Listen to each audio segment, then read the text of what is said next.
All right, so let's go ahead and look at some more self-defense stuff here. When someone puts me in like a front guillotine choke, because honestly at this point, a lot of people have seen UFC on TV, and any person off the street can kind of see what the idea is trying to go for that strangle, and honestly, it's not that difficult to pull off. So it's something that you could certainly see in a self-defense scenario, and we got to know how to defend it, okay? So we'll go ahead. I'm going to face it this way, or how you can get the angles that you want here. So he's going to go ahead and throw on the guillotine choke here. I'll show you what it looks like first, just like how we usually do, and we'll break it down a little bit. So it looks a little bit like this. Your head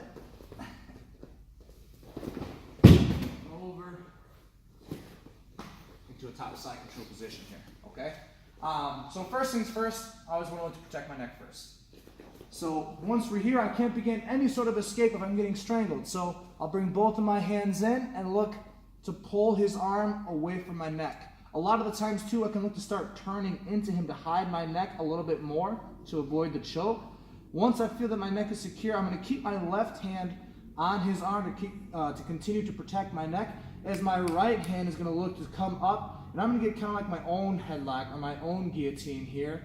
And I'm going to look to bring him all the way down, so almost like we're head to head here, okay? So if I'm bringing his head down with my right arm, I want to drop back with my right leg, okay? I'm going to bring my knee all the way down to the ground. At the same time, I'm going to start using my head to drive into him to finish the takedown. So I drop my leg back, I drive him over, and I get to the top side control position here, okay? I'll show it one more time. And let's say the person's being really stubborn and just holding on to that headlock. You're really not in any danger of a choke at that point. That person's just kind of holding on for dear life, because a lot of times the person doesn't know what they're doing. So they're just going to hold on thinking that they still have something. So all we really got to do is just put the hand in the collar or just grab his shoulder and drop the forearm over his neck until it's too much pressure and he's just going to let go so he can defend his neck here. Okay? So Coach Sean is going to hold on to that headlock. So protect my neck.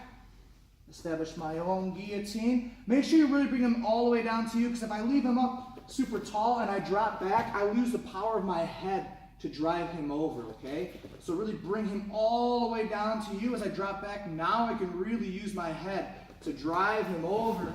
He holds on to the guillotine, it's okay. Find the collar or just grab his shoulder and drop all your weight onto his neck. He's gonna let go, all right? Because that could really hurt, and he could get choked out from that. Whereas I can't get choked out from this, okay? I'm super safe here. That was an attack. That was just a pat. Let him go. He wasn't choking me. All right, so that is the first guillotine escape from that self-defense position, all right? Standing guillotine.